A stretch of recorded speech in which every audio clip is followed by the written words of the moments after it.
Jake Morrison stood at the large window of Harmony Point Space Station and watched the stars. The view never got old, even after 3 years of traveling between worlds as a human diplomat. Behind him, the sounds of dozens of alien languages, mixed together in the station's main hall. Today was important. Today, humanity would try to make a trade deal with one of the galaxy's most powerful empires. The Veltar Empire had ruled parts of space for over 2,000 years. Their ships were fast, their weapons were strong, and their technology was far ahead of most other species. Humans had only been part of the Galactic Council for 15 years. Many aliens still saw them as newcomers who did not belong.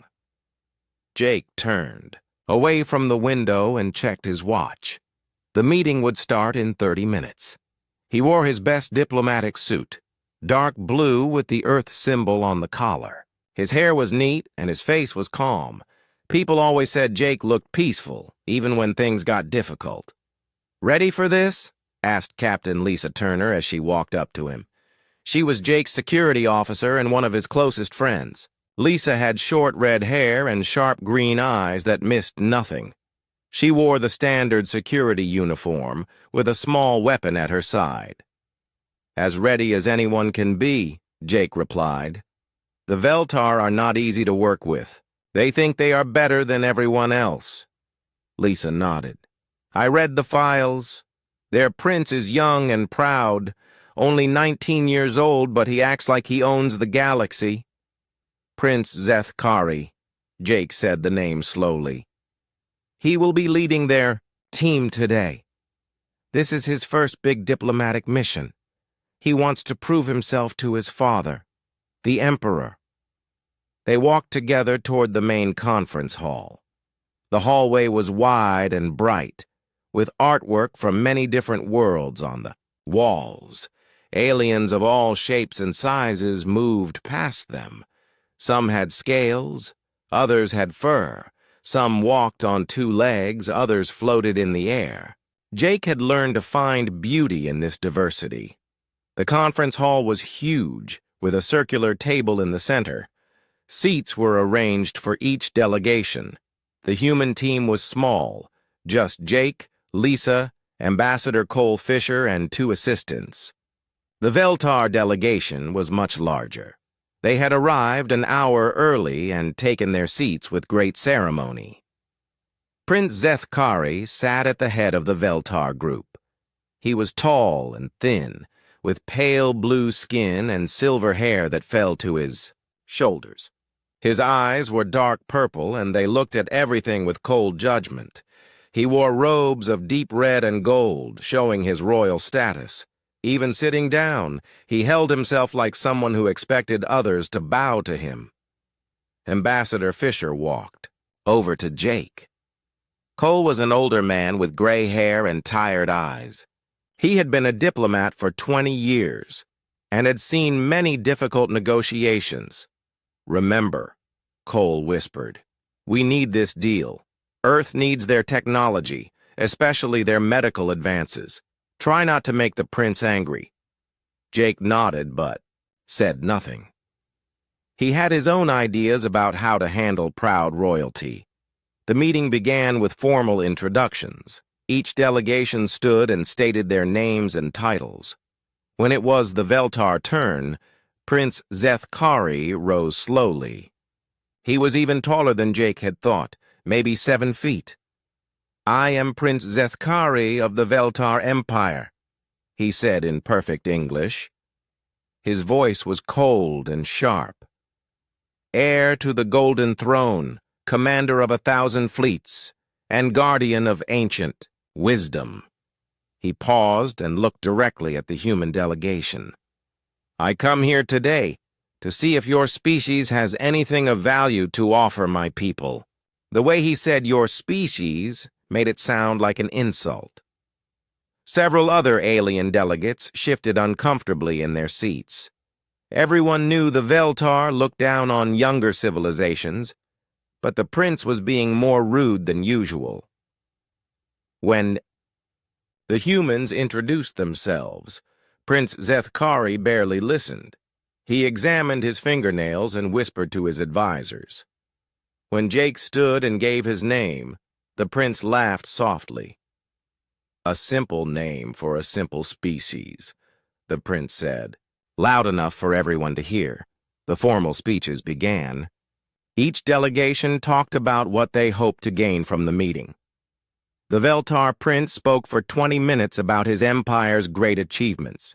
He talked about cities that floated in the clouds, weapons that could destroy moons, and art that had lasted for thousands of years. Then he began to talk about other species. "The galaxy is full of young races that think they are important," he said. "They build small ships and call themselves explorers. They discover simple things and call themselves scientists. They have existed for a few hundred years and think they understand the universe." His purple eyes fixed on Jake. "Humans are perhaps the youngest and most foolish of all. You have barely learned to leave your own solar system, yet you come here asking to trade with your betters. You are like children playing with toys, thinking you can sit at the adult table." The hall was completely quiet. Even the prince's own advisors looked uncomfortable. This was beyond normal diplomatic rudeness. This was a direct insult. Prince Zethkari was not finished. He stood up again, his red and gold robes flowing around him. "Your people are nothing more than barely evolved primates. Your technology is crude. Your art is simple. Your science is primitive. You should be grateful that we even agree to meet with you. Perhaps, if you ask nicely enough, we might give you some small scraps of our knowledge." He smiled coldly. "But do not mistake our kindness for respect. You have done nothing to earn respect. You are insects asking to dance with eagles." The insult hung in the air like poison. Ambassador Fisher's face turned red with anger. Lisa's hand moved slightly toward her weapon. The other alien delegates watched to see how the humans would respond. Jake Morrison sat perfectly still. His face showed no emotion. He did not speak. He did not move. For a long moment, he simply looked at Prince Zethkari with calm, steady eyes. Then Jake stood up slowly. He was not as tall as the prince, but something in the way he moved made everyone pay attention. He looked directly into Prince Zethkari's purple eyes for what felt like forever. Then Jake turned around and walked away. He did not say a single word.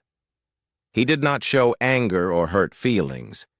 He simply walked out of the conference hall with quiet dignity, leaving behind a room full of shocked aliens and one very confused prince. The silence in the conference hall lasted for nearly a full minute after Jake Morrison walked out. Prince Zethkari stood frozen, his mouth slightly open. He had expected anger, shouting, maybe even the human to challenge him to some kind of duel. He had not expected to be completely ignored. Ambassador Fisher quickly stood up. "Please excuse us," he said to the room. "We need a short break." He hurried after Jake, with Lisa Turner close behind him. The other alien delegates began, whispering among themselves. The Corvash mining representative, a short being covered in gray fur, turned to his partner. "Did you see that? The human just dismissed the prince like he was nothing." "Incredible," replied a tall, plant-like Threnody. "In all my years, I have never seen anyone treat Veltar royalty that way." Prince Zethkari finally sat down, his face showing confusion and growing anger. His chief advisor, an older Veltar named General Vorak, leaned over to him. "Your Highness," Vorak whispered. "In some cultures, what that human just did is considered the greatest possible insult. He treated you as if you were so unimportant. That you did not deserve any response at all. The prince's purple eyes flashed with rage. How dare he? I am royalty. I am the heir to the empire. He should have begged for forgiveness. Perhaps, said Vorak carefully, but he did not. And now everyone in this room has seen it. Meanwhile, Ambassador Fisher caught up with Jake in the corridor outside the hall. What were you thinking? Cole demanded. We need this deal. You just walked out on the most powerful empire in the galaxy. Jake stopped walking and turned to face his boss. His voice was calm and quiet. They don't want to make a deal, Cole. They want us to beg. There's a difference. You could have at least said something, defended humanity, made a speech. What would that have accomplished? Jake asked. He would have argued back. We would have had a shouting match. Everyone would have seen humans as emotional and unprofessional. This way, he looks like a bully talking to an empty room. Lisa nodded in agreement. Jake's right. The prince was trying to make us look small. Instead, Jake made him look foolish. Cole ran his hands through his gray hair. The Veltar delegation is furious. They want an official apology. If we don't give them one, they're threatening to leave and never speak to humanity again. Let them leave, Jake said simply. Let them leave? Cole stared at him in shock. Do you know what their medical technology could mean for Earth? Their healing machines could save millions of lives? And do you know what it would cost us? Jake replied. Our dignity, our independence. They don't see us as equals. They see us as pets who might be useful if we're well trained. Jake started walking again toward the human quarters. There are other ways to get what we need, Cole. Ways that don't require us to crawl. Over the next few hours, word of what happened spread through Harmony Point like wildfire. The story grew with each telling. Some said the human had insulted the prince in an ancient Earth language.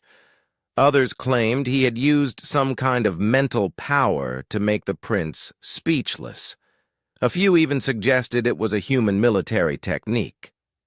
The truth was simpler and in many ways more impressive. Jake Morrison had simply refused to play the prince's game. In the human quarters, Jake sat at his desk and began making calls. He contacted representatives from species that had been pushed around by the Veltar for years. The Korvash, who mined rare metals but were forced to sell them cheaply to the Empire. The Threnodi, whose agricultural knowledge was used by the Veltar without proper payment. The Yixin, whose computational abilities were borrowed without credit. His first call was to Commander Brix of the Korvash Mining Guild. Brix was a practical being who respected directness. I heard what you did to the Veltar prince, Brix said, his voice coming through the translator with something that might have been amusement. Very interesting approach. I was wondering if you might be interested in a different kind of trade arrangement, Jake said. One where everyone is treated as an equal partner. There was a pause. You know the Veltar will not like that. The Veltar don't have to be part of it, Jake replied. Another pause, longer this time. Tell me more. Meanwhile, Prince Zethkari was having the worst day of his young life. He had returned to his quarters and dismissed all his advisors except General Vorak. The prince paced back and forth, his red and gold robe swirling around him. I don't understand, he said for the 10th time. Why didn't he fight back? Why didn't he defend his people? Perhaps, Vorak said carefully, he was defending them. Just not in the way you expected. What do you mean? Your Highness, you offered them scraps and expected gratitude. The humans showed that they do not need scraps. They can simply walk away. Prince Zethkari stopped pacing. But we are the Veltar Empire. We are the most advanced civilization in the galaxy. Yes, Vorak agreed. But advancement means nothing if no one wants what you offer. The prince's anger was slowly being replaced by something else. Confusion. For the first time in his life, someone had not reacted to his royal status the way he expected. The human had not been impressed, intimidated, or even angry. He had been indifferent. That night, Jake received responses to his calls. The Corvash were interested in trading their rare metals directly to humanity in exchange for human manufacturing techniques. The Threnody wanted to share agricultural knowledge for human urban planning expertise. The Yixen were excited about human computer programming methods and offered to teach humans about quantum calculations. None of these species had technology as advanced as the Veltar, but together they offered something more valuable: partnership instead of dominance. Lisa found Jake in the station's observation deck, looking out at the stars again. "How did you know they would be interested?" she asked. "Everyone wants to be treated with respect," Jake said. "The Veltar have been treating these species like servants for centuries. We're offering to treat them like friends. And if the Veltar try to stop us?"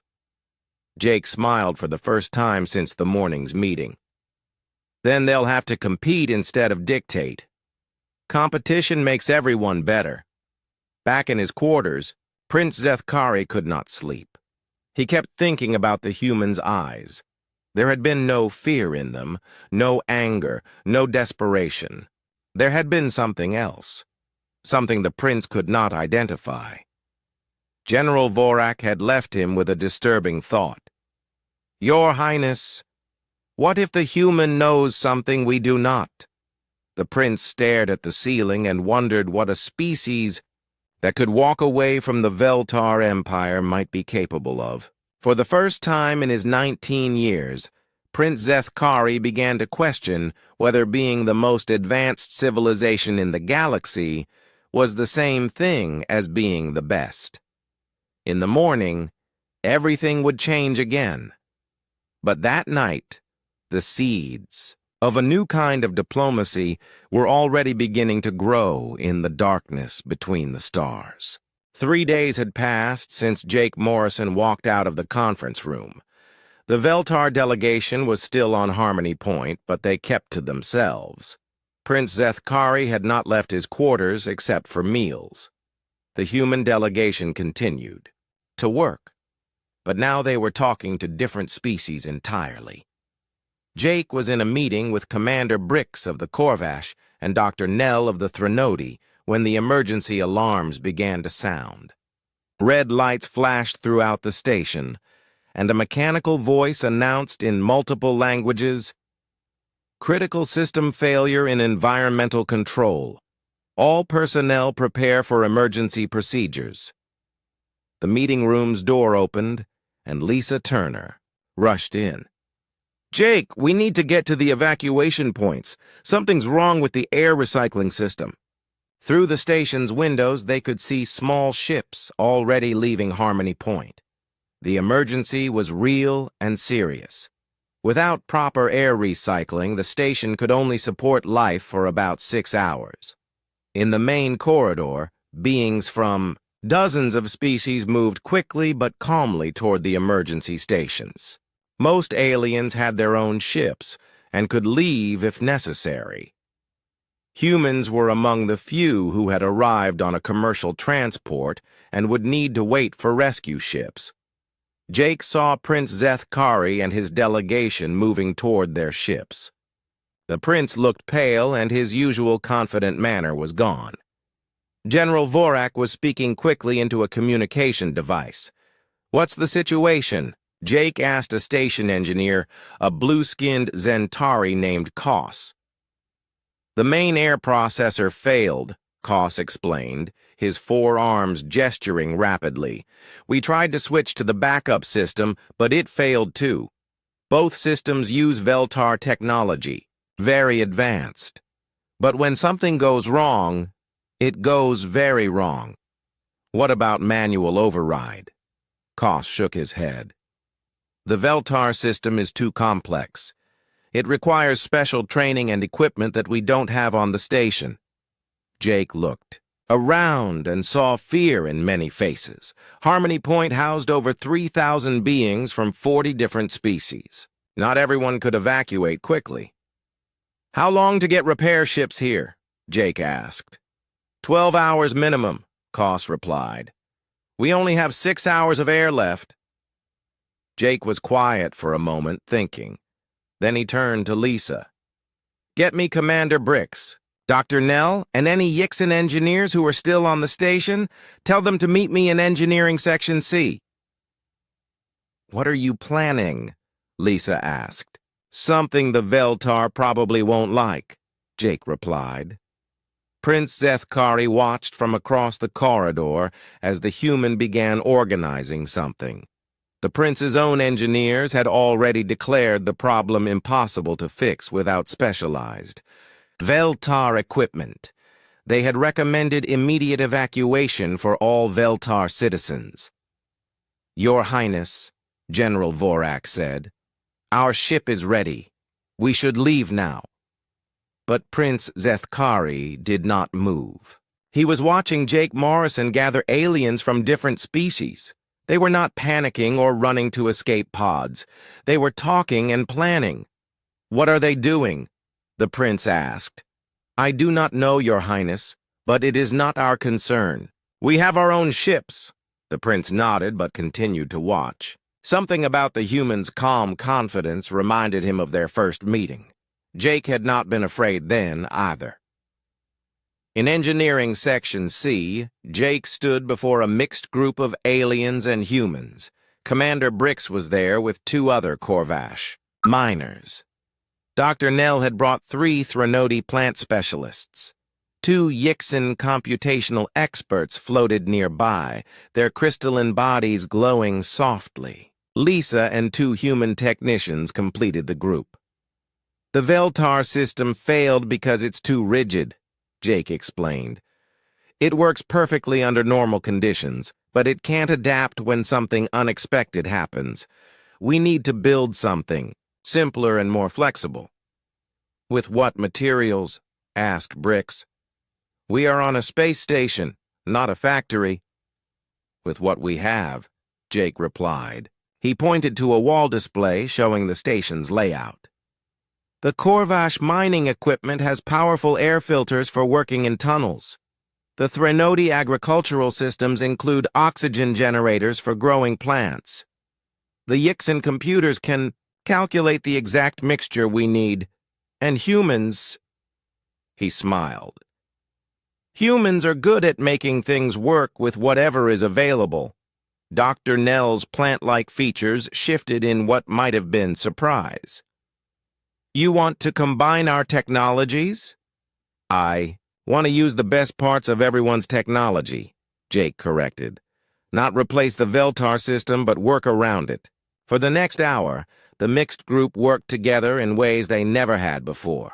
Corvash miners tore apart their own equipment to get to the air filters. Threnody specialists carefully removed oxygen generators from their botanical research lab. Yixin engineers rapidly calculated airflow patterns and chemical mixtures. The humans provided the most important element, the ability to connect systems that were never designed to work together. Jake and his technicians used spare cables, jury-rigged power connections, and creative engineering to make alien technologies talk to each other. Prince Zethkari found himself drawn to Engineering Section C.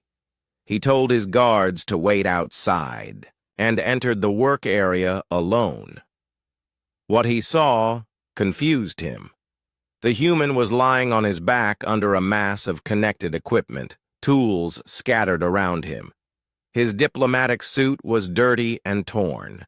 His hands were covered in grease. He looked nothing, like a sophisticated ambassador. But the prince could not stop watching.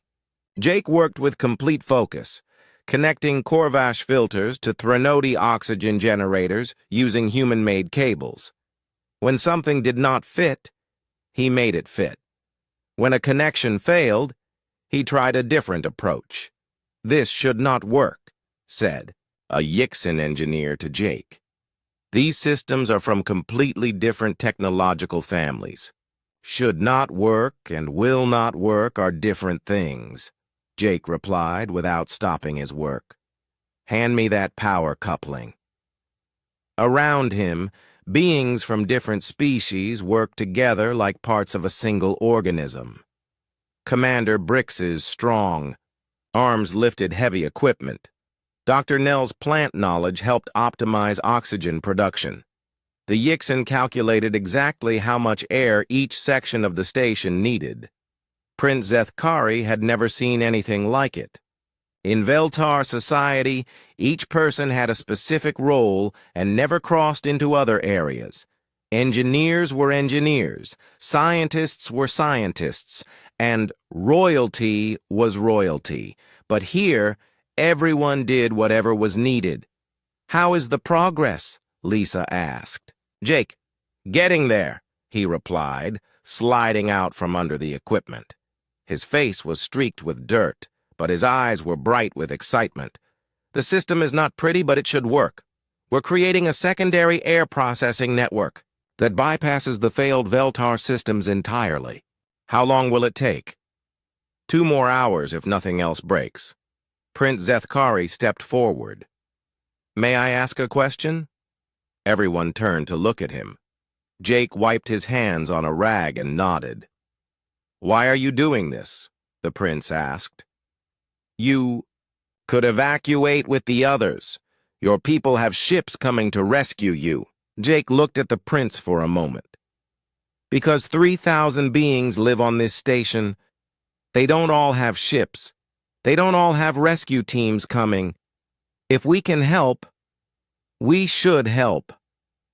But this is not your responsibility," the prince said. "The station is run by the Galactic Council, not by humans. When someone needs help, it becomes everyone's responsibility," Jake replied simply. Then he turned back to his work. The prince stood there for several minutes, watching the mixed group work together. His advisors had taught him that cooperation was a sign of weakness, that superior beings should not lower themselves to work with their inferiors. But what he saw here did not look like weakness. It looked like strength multiplied. 2 hours later, Jake's improvised system came online. Clean, fresh air began flowing through Harmony Point's corridors. The emergency lights stopped flashing. The evacuation order was canceled. Station engineers examined the jury-rigged system with amazement. It was not elegant like Veltar technology. It was built from spare parts and creative connections. But it worked perfectly, and more importantly, it could be easily repaired if something went wrong. "Remarkable," said Chief Engineer Koss. "This system is actually better than our original setup. It is more flexible and easier to maintain." Jake was cleaning his tools when Prince Zethkari approached him again. This time, the prince's manner was different. Less arrogant, more uncertain. "I owe you an apology," the prince said quietly. Jake looked up from his tools. "For what?" "For what I said in the conference room, about humans being primitive. What you did today was not primitive." Jake finished cleaning his wrench and put it away. "Your technology is more advanced than ours," he said. "But advanced and better are not always the same thing." Prince Zethkari nodded slowly. For the first time in his life, he was beginning to understand the difference. Prince Zethkari could not sleep again. But this time, it was not because of anger or confusion. It was because his mind would not stop working. Everything he had been taught about the galaxy, about his people's place in it, was being challenged by what he had seen in the past few days. He left his quarters and walked through Harmony Point's corridors. The station felt different now. The air smelled cleaner, flowed more smoothly. The humans' improvised system was not just working. It was working better than the original Veltar technology. The prince found himself outside the observation deck, where he had first seen Jake Morrison looking at the stars. The human was there again, sitting alone at a small table with a cup of coffee and a data pad. "May I join you?" the prince asked. Jake looked up and nodded to the chair across from him. Prince Zethkari sat down carefully. He was not used to asking permission for anything. For a few minutes they sat in comfortable silence, looking out at the stars. Finally, the prince spoke. "I have been thinking about what you said, about advanced and better being different things." "What conclusion did you reach?" Jake asked. "I am not sure I have reached one yet," the prince admitted.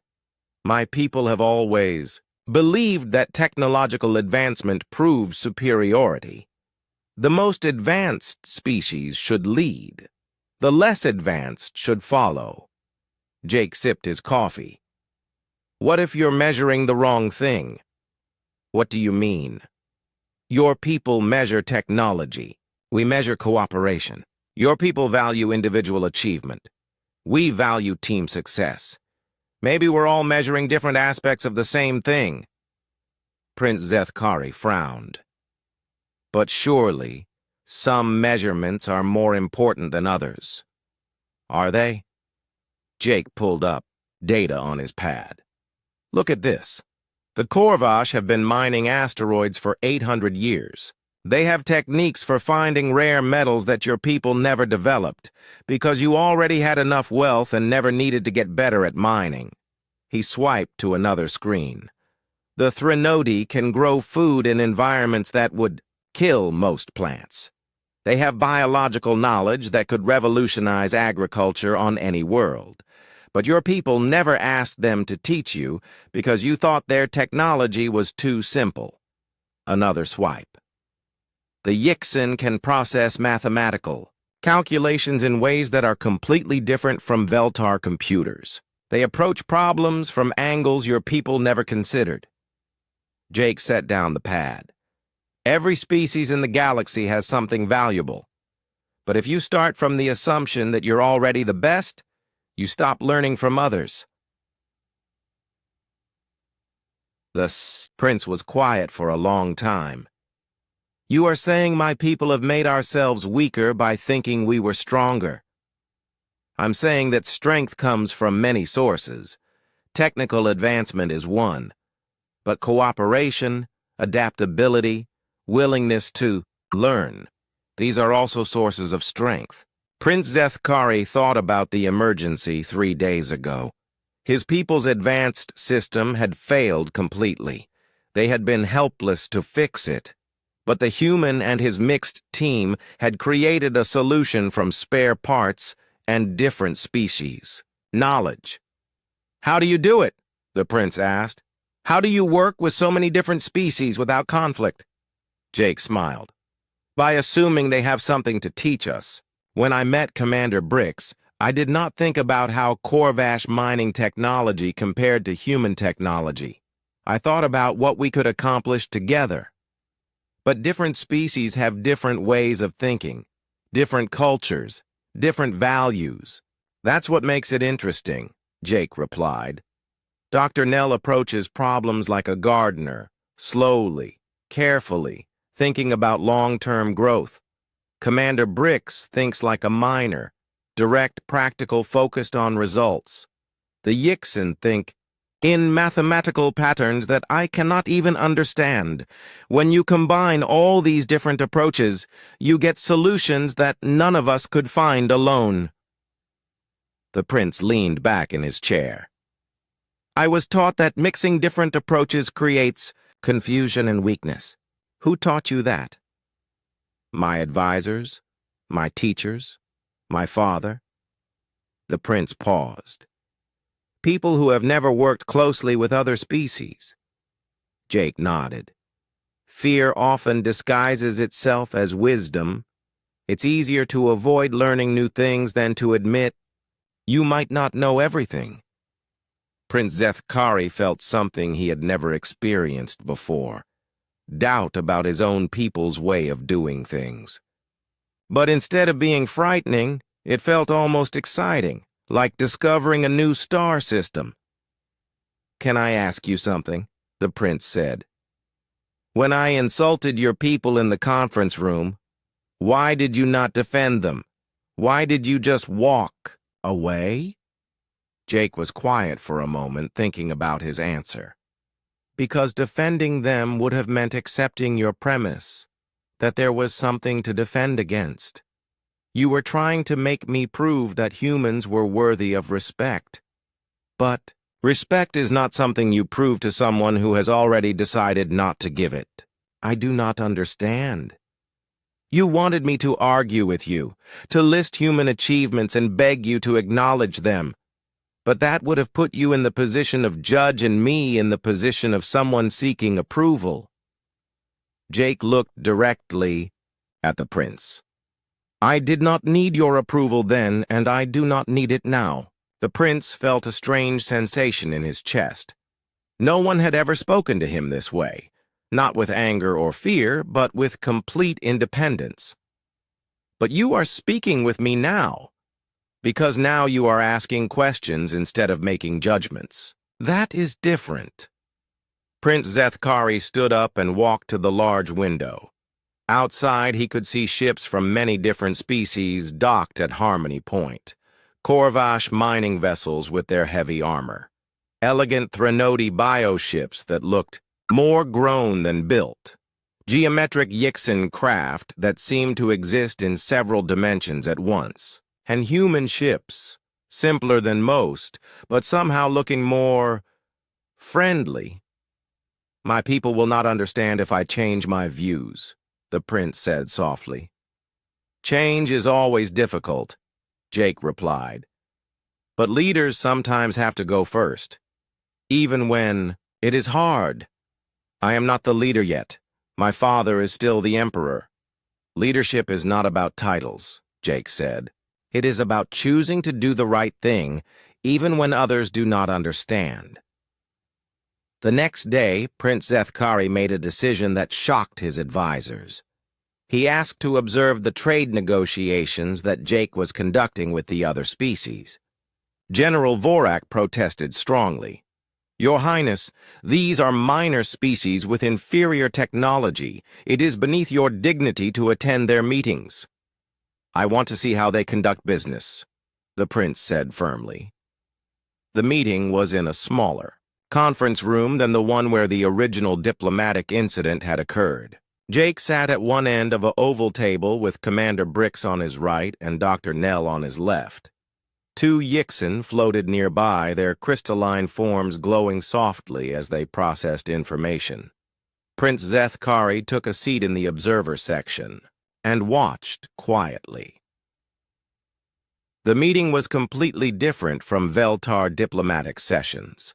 Instead of formal speeches about power and status, the groups talked about practical problems and solutions.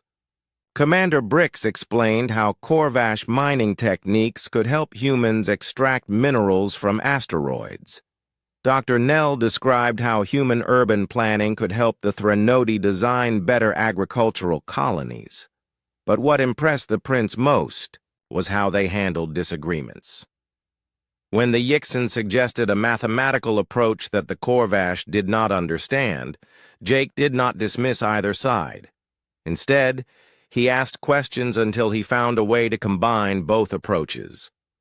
"What if we use the Yixin calculations to optimize the Corvash techniques?" Jake suggested. "Commander Brix, your people know which minerals are where. The Yixin can calculate the most efficient extraction patterns. Together, you could mine more minerals with less work." Commander Brix considered this. "That could work. But our equipment is not designed for mathematical optimization." "Then we help you modify it," said Dr. Nell. "Our people are good at biological adaptation. Perhaps we can help you adapt your technology too." Prince Zethkari watched in amazement as 4 different species worked together to solve a problem. that none of them could solve alone. There was no hierarchy, no superior giving orders to inferiors, just equals sharing knowledge and building something better together. After the meeting, the prince approached Jake again. "I would like to ask a favor," he said. "What kind of favor?" "I want to learn how to do what you do, how to work with other species as equals instead of subjects." Jake studied the prince's face carefully. "That would mean giving up the idea that Veltar are superior to everyone else." "I know," the prince said quietly. "I think it is time I learned what we have been missing." For the first time since their meeting began, Jake Morrison smiled at Prince Zethkari. "Then let's start with something simple. Tomorrow, Commander Brix is giving a demonstration of Corvash mining techniques. Why don't you come and ask questions?" Prince Zethkari nodded. It was a small step, but it felt like the beginning of a much longer journey, a journey that might change not just himself, but his entire empire. 2 weeks had passed since Prince Zethkari began attending the interspecies meetings. He no longer wore his formal red and gold robes. Instead, he dressed in simple work clothes like the other participants. His hands, once perfectly clean and soft, now bore small cuts and stains from working with different technologies. Today was different. Today, the prince had asked to speak with Jake privately before making an important announcement to his own delegation. They met in the same observation deck where they had first talked as equals. Prince Zethkari looked tired, but more alive than Jake had ever seen him. His purple eyes held a new kind of energy. "I have made a decision," the prince said without preamble. "I am going to tell my father that the Veltar Empire needs to change how we interact with other species." Jake nodded slowly. "That will not be an easy conversation." "No," the prince agreed. "My father has ruled for 60 years. He has built our empire on the belief that we are superior to all other species. Telling him that this belief is wrong will be difficult." "What changed your mind?" Prince Zethkari was quiet for a moment, looking out at the stars. "Yesterday, when I was working with Dr. Nell on the agricultural project, she taught me something about plant growth. She said that plants in a garden grow better when they are different from each other. If you plant only one type of plant, diseases can kill the entire garden.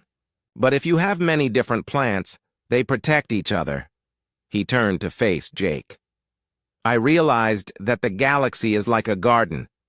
My people have been trying to make everything the same, everyone following Veltar ways, using Veltar technology, accepting Veltar leadership. But that makes us all weak, not strong." "And what will you tell your father?" "The truth," the prince said simply. "That I have learned more in 2 weeks of working with other species than I learned in 19 years, of being told how superior we are." That afternoon, Prince Zethkari called a meeting with his entire delegation. General Vorak and the other advisors gathered in the Veltar conference room, expecting to finally hear that the prince was ready to demand an apology from the humans and resume normal diplomatic relations. Instead, Prince Zethkari stood before them and said words that no Veltar prince had ever spoken before. "I have made a mistake," he began. "Not just me, but our entire empire. We have spent centuries believing that we are better than other species because our technology is more advanced. But I have learned that this belief has made us weaker, not stronger." General Vorak's face showed shock and alarm. "Your Highness, what are you saying?" "I am saying that the human was right to walk away from me. I offered him scraps and expected gratitude. I treated him like a servant instead of an equal. I was wrong."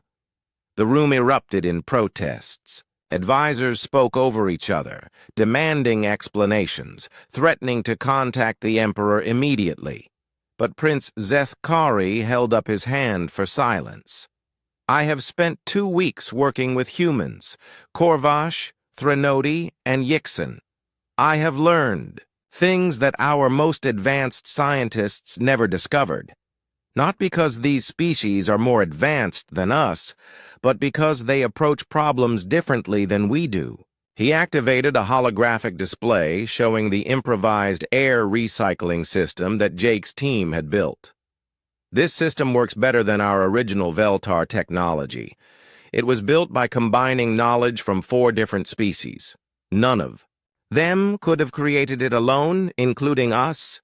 Your Highness, General Vorak said carefully, you are young. These other species may have influenced you with their primitive ideas. Primitive? Prince Zethkari laughed, but not with humor. General, can you build a system like this? Well, no, but can any of our engineers? The technology is beneath our notice. No, the prince interrupted. It is beyond our capabilities. We can build more advanced systems, but we cannot build flexible ones. We cannot adapt when things go wrong. We cannot work with others to solve problems we have never seen before. He walked to the window and looked out at Harmony Point's docking bays. Every day, ships from dozens of species dock here. They trade ideas, share knowledge, learn from each other.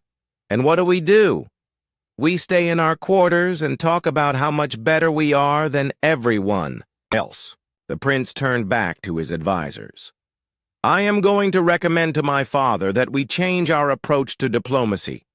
Instead of demanding that others serve us, we should ask what we can learn from them. General Vorak stood up, his face pale with shock. Your Highness, I cannot allow you to make such a recommendation. It would undermine everything our empire stands for. Then maybe, Prince Zethkari said quietly, it is time our empire stood for something better. An hour later, Jake Morrison received a message asking him to come to the main conference hall. When he arrived, he found Prince Zethkari standing alone at the circular table where their first disastrous meeting had taken place. I wanted to speak with you here, the prince explained. Where this all began. Jake took a seat across from him. Your advisors look worried. They are, the prince agreed. They think I have lost my mind. Maybe I have. But if so, I prefer this kind of madness to the old kind of sanity. The prince sat down and looked directly at Jake. I owe you an apology, not just for what I said in this room, but for the attitude behind those words. I was taught that respect must be earned through submission. You showed me that real respect comes from recognizing the value in others. Thank you, Jake said simply. I have a request, the prince continued. I want to propose a new kind of agreement between our species. Not the old kind where the Veltar dictate terms and others follow. A real partnership where both sides contribute and both sides benefit. Jake leaned back in his chair. What did you have in mind? The Veltar have advanced medical technology that could help many species. But we have learned it wrong, focusing only on curing diseases instead of preventing them. The Threnody understand biological systems in ways that could revolutionize our medicine. The Korvash know about working in harsh environments that could improve our space exploration. The Yixen have computational methods that could advance our research. The prince's voice grew stronger as he spoke. And humans have something that might be most valuable of all. The ability to bring different groups together and help them work as one. You want humans to help you learn cooperation? I want to learn cooperation from humans, the prince corrected. There is a difference. Jake was quiet for several minutes, thinking. Finally, he spoke. There would have to be real equality. No hierarchy with Veltar at the top and everyone else serving. I understand. And it would have to start small. Trust is built through actions, not words. What would you suggest? Jake thought for another moment. Joint research projects. Pick a problem that affects multiple species and work on it together. Not Veltar experts directing others, but genuine. Collaboration. Prince Zethkari nodded eagerly. Yes, that is exactly what I hoped you would say. They spent the next hour discussing possibilities. Medical research that combined Veltar technology with Threnodi biological knowledge. Mining operations that used Korvash experience with Yixin calculations and human adaptability. Agricultural. Projects that helped all species grow food more efficiently. As they talked, other beings began to enter the conference hall. Commander Brix arrived with two other Korvash representatives. Dr. Nell came with her research team. The Yixin computational experts floated in together. Even some species that had not been involved in the earlier negotiations came to see what was happening. Lisa Turner appeared at Jake's side. Word is getting around the station that something big is happening here. Jake looked around the room and realized that what had started as a private conversation between him and the prince had become something larger. Representatives from a dozen species were gathering, all curious about this unprecedented moment. When a Veltar prince was asking for partnership instead of demanding submission. "Your Highness," General Vorak's voice came from the entrance. He was hurrying into the hall with several other Veltar advisors. "You must stop this immediately. Word has reached the Emperor. He demands an explanation." Prince Zethkari stood up slowly. His face was calm, but Jake could see determination in his purple eyes. "Then I will give him one, General. I will tell him that his son has learned something important. That strength comes not from standing above others, but from standing with them." He looked around the room at all the different species who had gathered. "I will tell him that the galaxy is changing, and the Veltar Empire can choose to change with it or be left behind." The prince turned back to Jake and extended his hand in the human gesture of friendship. "Thank you for teaching me that walking away from insults is sometimes more powerful than fighting them. And thank you for showing me that the best way to earn respect is to give it first." Jake shook the prince's hand. "Thank you for being willing to learn." As they stood there, surrounded by beings from across the galaxy, both the human and the alien royal understood that this moment marked the beginning of something new. Not just for their species, but for everyone who chose cooperation over domination, partnership over hierarchy. It was, Jake thought, a much better way to fill the space between the stars.